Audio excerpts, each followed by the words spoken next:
আমাদের Luminous club এবং ব্যবসায়িক সমিতির এবছরের আমরা 33তম বর্ষে পা দিলাম। আমাদের এই 33তম বর্ষে আমরা যে এবার থিমটা উপস্থাপনা করছি, আমরা বহু টাওয়ার করেছি, মন্দির করেছি।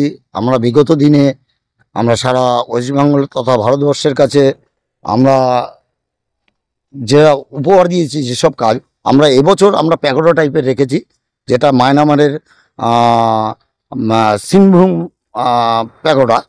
আমরা শর্টে যেটা আমরা বলছি হোয়াইট টেম্পল। তো আমরা এবার সম্পূর্ণ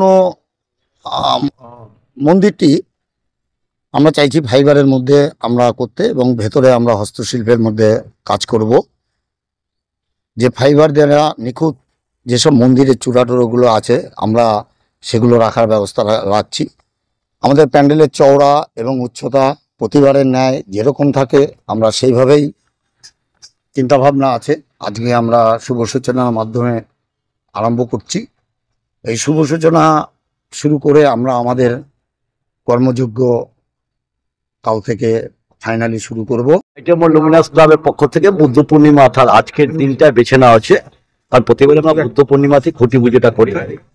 সেই উপলক্ষে আজ আমরা খুঁটি পুজোটা করছি। তো এবার আমাদের বিশেষত্ব হচ্ছে মায়ানমারের তিনবিও প্যাগোডা, তো হোয়াইট প্যাগোডা মন্দির, যেটা বৌদ্ধদের পবিত্র মন্দির হিসেবে চিহ্নিত। সেই মন্দিরের আদলে আমরা তৈরি করছি আমাদের মণ্ডপের। তো এবার এই মণ্ডপের উচ্চতা যেটা আশা করছি, যেভাবে আমরা ভেবেছি আর কি, তাতে 148 থেকে 50 ফুট আমরা ভেবে রেখেছি এই হাইটটা উঠবে। পুরোটাই হোয়াইট করা হচ্ছে, এবং আমরা যেটা ইউজ করছি মন্দিরের বারেটা আর কি, দৈর্ঘ্য প্রায় 140 ফুট। মানে মাঠটা পুরোটাই লেগে যাচ্ছে, এবার পুরো মাঠটাই কভার করবে। আর মন্দিরের কাজটা আমরা যেটা করব, ভিতরটা পুরো পাটকাঠির কাজ হবে। পাটকাঠিতে সমস্ত রকম মানে বৌদ্ধ দেবের যেহেতু জন্ম, ওই বৌদ্ধ মন্দির যেহেতু, সেখানে বৌদ্ধদেবের সমস্ত ভাবনাগুলো তুলে ধরা হবে।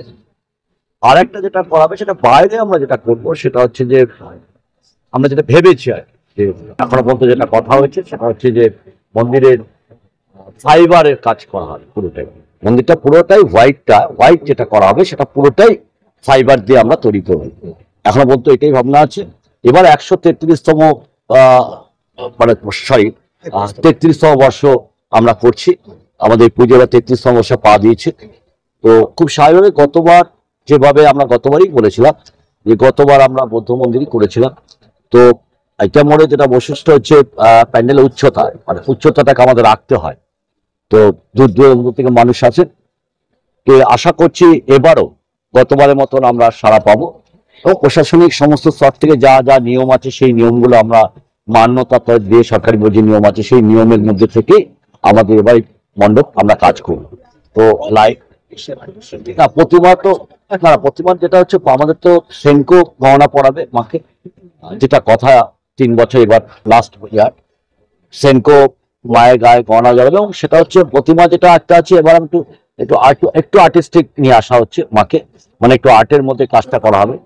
তো প্রতিমা আমাদের যিনি করবেন তিনিও আজকে এখানেই আসবেন, তাকেই বলা হয়েছে। তো এবার আমরা চাকদার একজন শিল্পীকে আমরা বলেছি যে প্রতিমাটা করার ব্যাপারে। তো আজকে আমাদের সেটা ফাইনাল হবে, কারণ আমরা যেটা চেয়েছি তিনি যদি সেইভাবে নামাতে পারেন। কারণ একটা জিনিস মাথায় রাখতে হয়, যেহেতু প্রতিমার গায়ে গহনা থাকে প্রতিবারই, তো স্বাভাবিক গহনা পরিত মাকে দেখার যে ভাবনা সেইটাকে মাথায় রেখেই আমাদের কিন্তু প্রতিমাটা তৈরি করতে হয়।